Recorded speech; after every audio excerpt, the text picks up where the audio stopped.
Hey, what is your deepest fear, young man? Why you keep saying that? What's your deepest fear? What that mean? Our deepest fear is not that we are inadequate. Our deepest fear is that we are powerful beyond measure. It is our light, not our darkness, that most frightens us. Your playing small does not serve the world. There is nothing enlightened about shrinking so that other people won't feel insecure around you. We were all meant to shine as children do. It's not just in some of us, it's in everyone. And as we let our own light shine, we unconsciously give other people permission to do the same. As we are liberated from our own fear, our presence automatically liberates others. Sir, I just want to say thank you. You saved my life.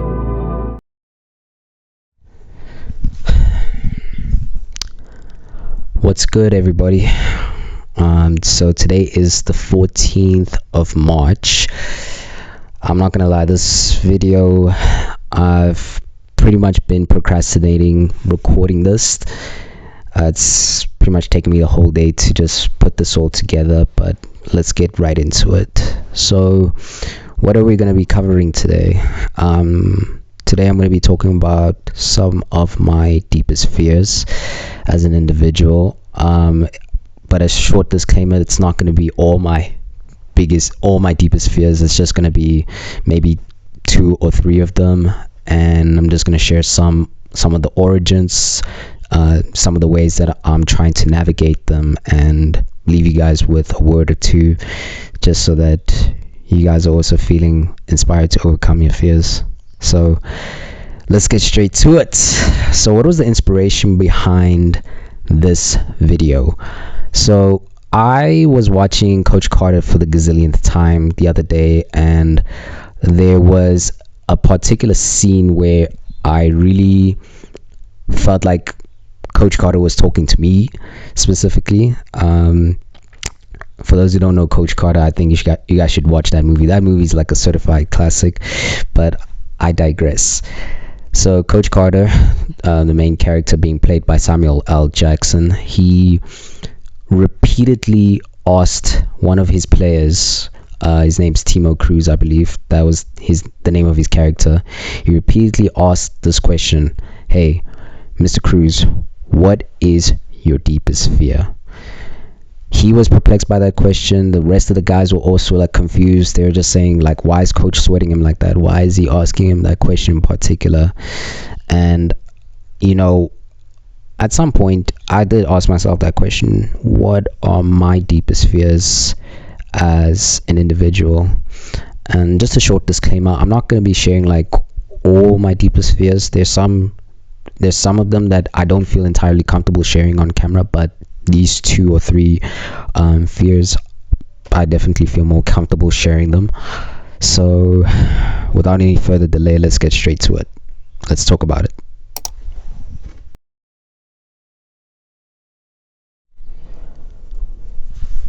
Alright, so let's get straight into it. So my first fear is letting others down, specifically my loved ones, you know, that being my family, my closest friends. So I just want to start off with the origins of how this fear developed. This developed as early as like maybe my teens, probably like my tweener years.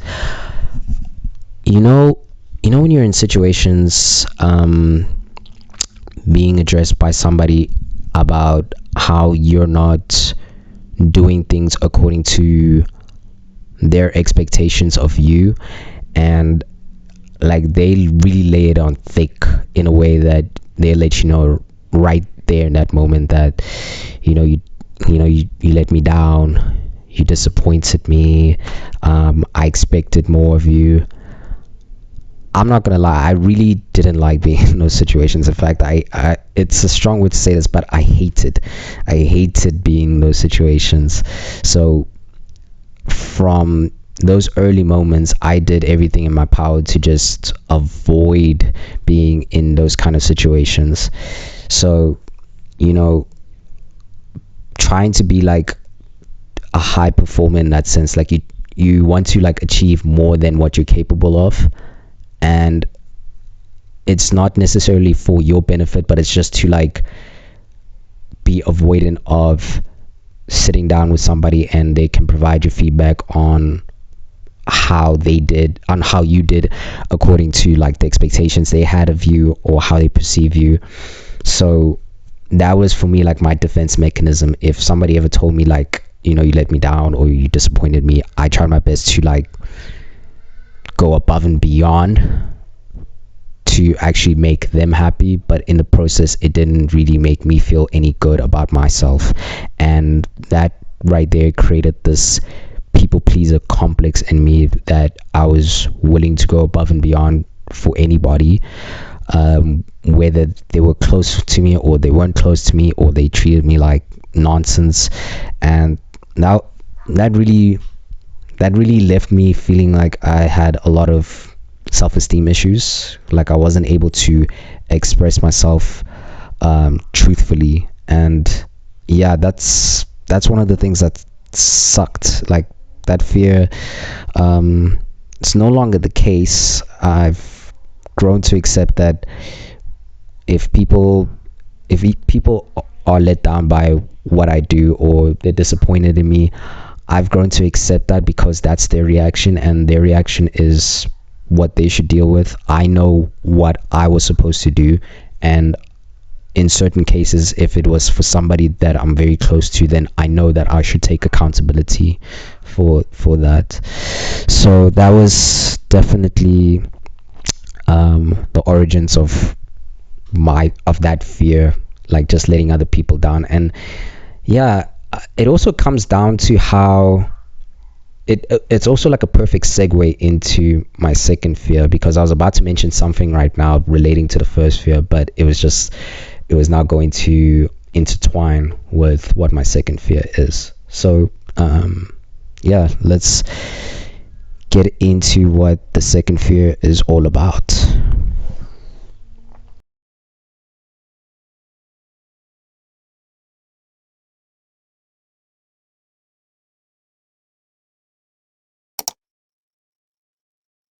So we are back. Took a long break, but we're back.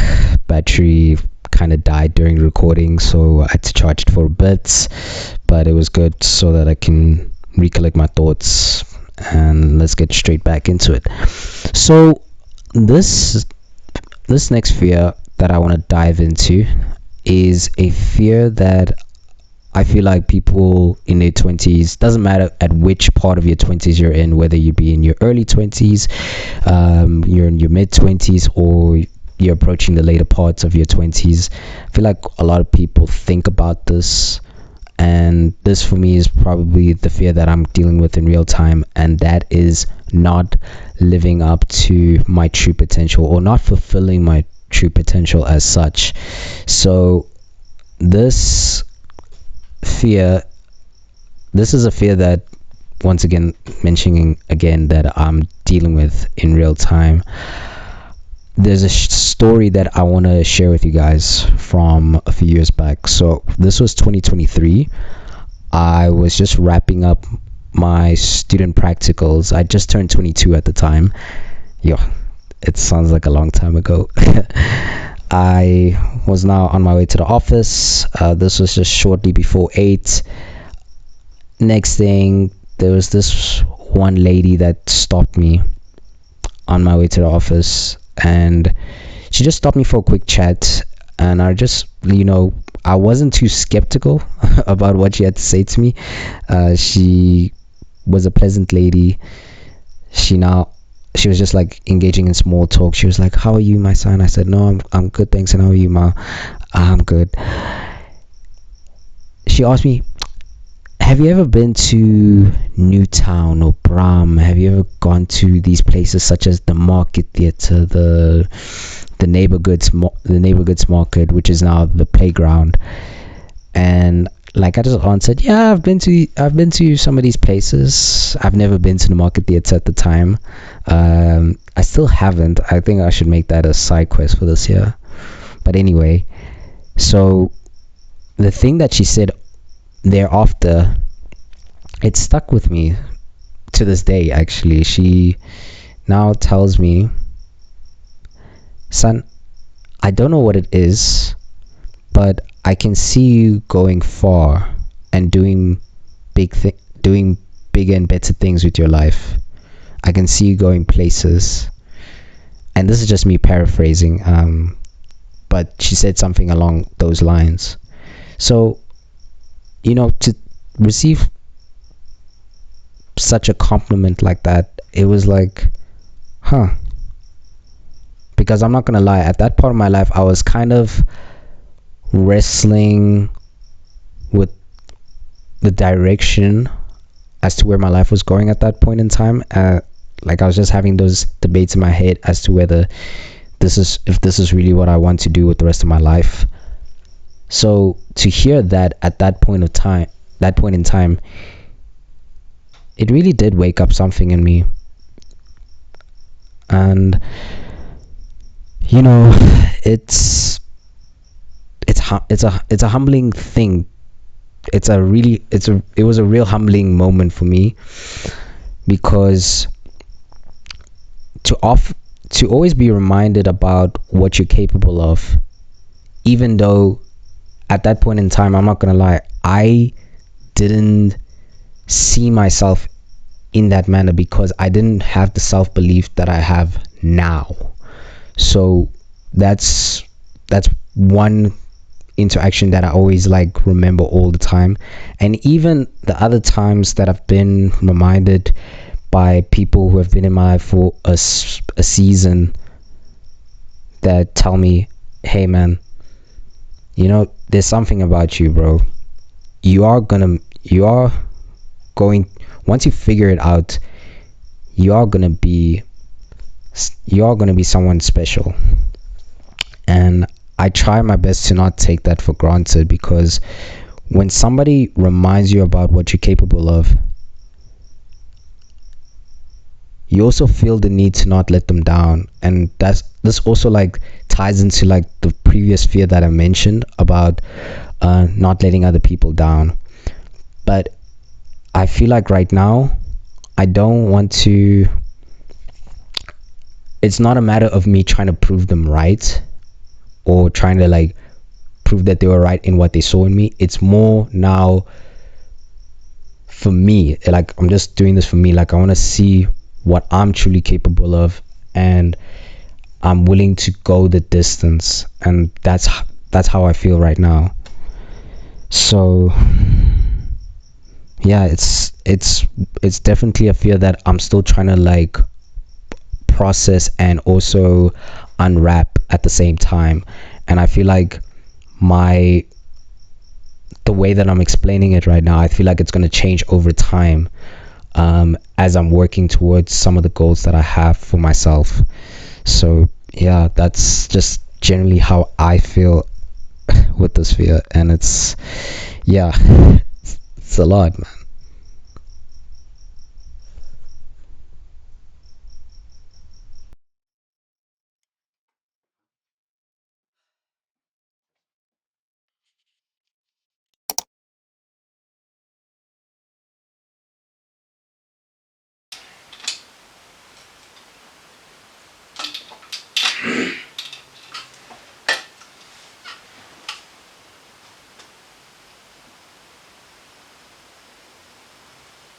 Sorry about that. I just got some notifications right now. City scored, but West Ham just equalized, so I'm not really happy about that. But anyway, let's get back to the video. So I just want to give you guys a bit of insight into how I'm navigating these fears in my everyday life, in hopes that I can overcome these fears, that they no longer hold me back, and that they were once a part of me, but that is now no longer the case. So let's get straight to it. With the fear of not fulfilling my potential, how I'm navigating that is by simply taking action. I don't think there's any other way of going about it. You just have to take action. You have to put one foot in front of the other. And how I'm doing that is just, creating a plan and seeing what is demanded of me. And in doing so, it holds me accountable, because I know with each and every single time I show up, I know that I'm counting on myself to be more consistent, to put in more effort, to also teach myself to be responsible for my efforts. And even if I come up short, I've I take that as a blessing, because it teaches me now what is it that I have to improve on, and how I'm willing to take that as a learning curve and keep on improve, and to just come back even stronger than ever before. So that's what I'm doing, is just taking action to create a plan, to also create healthy habits. For example, with the running, the amount of running that I've been doing in the last 2 or 3 months, I think I've never run more than I have in the last year or so in my running journey. I hope that makes sense. But yeah, so those are just one of the things. I'm just trying to create as much structure in my life, so that I'm not necessarily I'm trying to fill in the gaps. That's what I'm trying to say. I'm trying to fill in the gaps where I feel like it's not needed. But I also understand that I shouldn't be too hard on myself, and I know that I am. I know I expect more of myself, and it's not because I'm trying to live up to the expectations of other people right now. It's that I'm trying to live up to the expectations that I have for myself. And yeah, because I'm not getting any younger, and also time really goes away. Time really flies these days. So that's how I'm trying to navigate that fear. So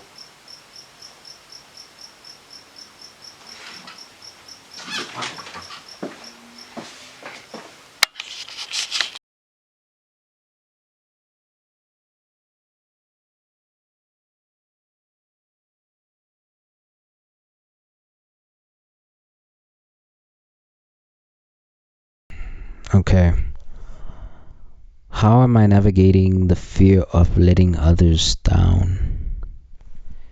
So firstly, I want to say that I no longer take it as personally as I once did when I was younger.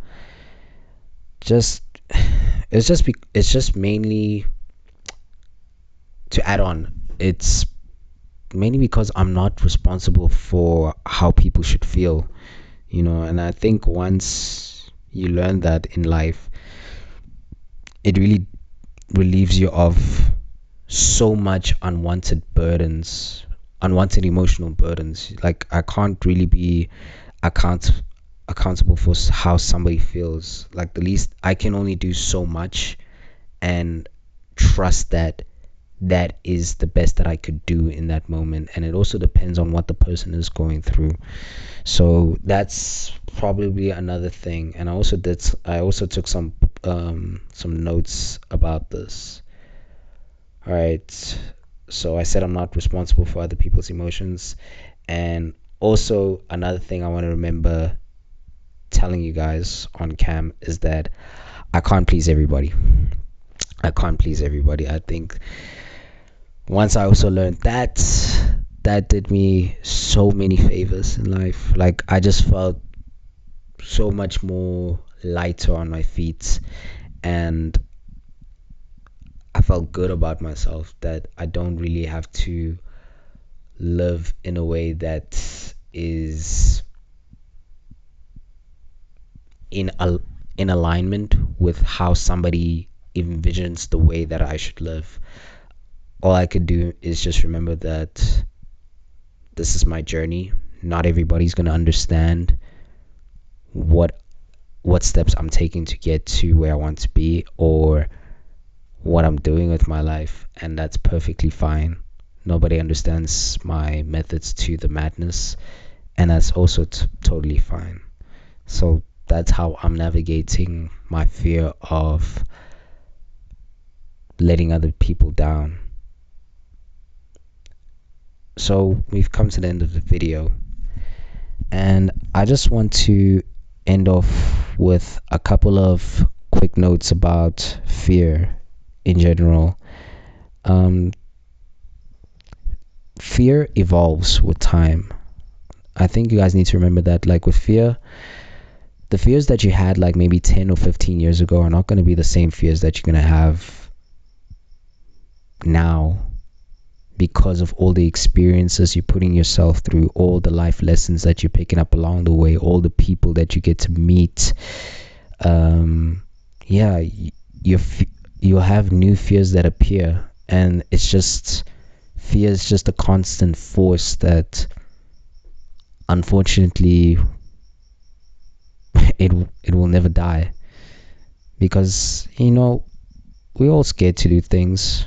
I'm scared to put this out right now because I thought I would feel good recording this, but I won't lie, once I'm done, I'm gonna feel a little bit emotionally drained, because it's not easy being vulnerable online in this kind of manner.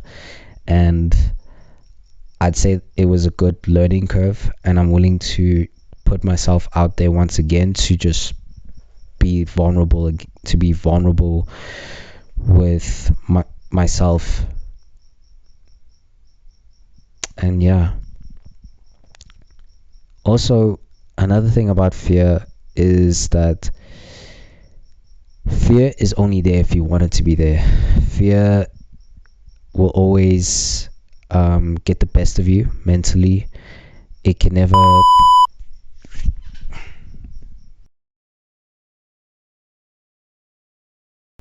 Okay, I just want to end off quickly before my battery dies. Just say a few things about fear. Your fear evolves with time. I think it's a constant. It's going to remain a constant throughout our lives, with the experiences we put ourselves through, with the many environments we put ourselves in, the many people that we get to meet along the way, and the many lessons that we pick up. Another thing with fear is that the more action you take, the more you're doing yourself a favor in eliminating the fear that always held you back. And you also realize how much more capable you are of doing many things with your life.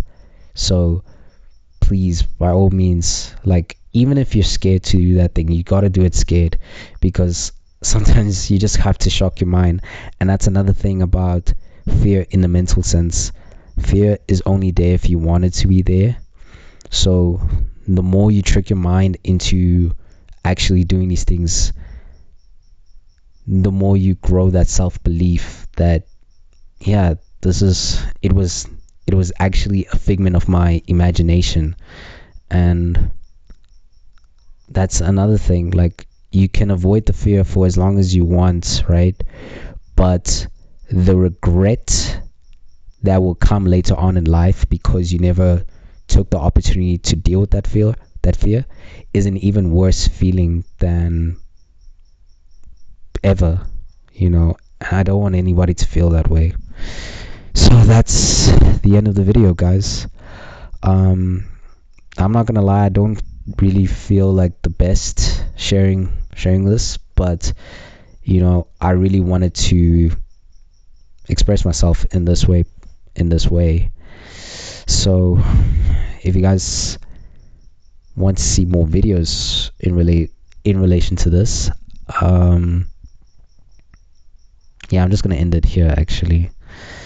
If you guys want to stay tuned for more videos to come in the near future so that you don't miss out, subscribe to the channel, man. Subscribe. And yeah, I'm just trying to be more consistent. I'm trying to work through these videos one video at a time, one story at a time. So until then, it's almost midnight on my side. It's 11:30. So this is probably something you guys haven't heard in a long time. One love, live life, and Godspeed. Signing out.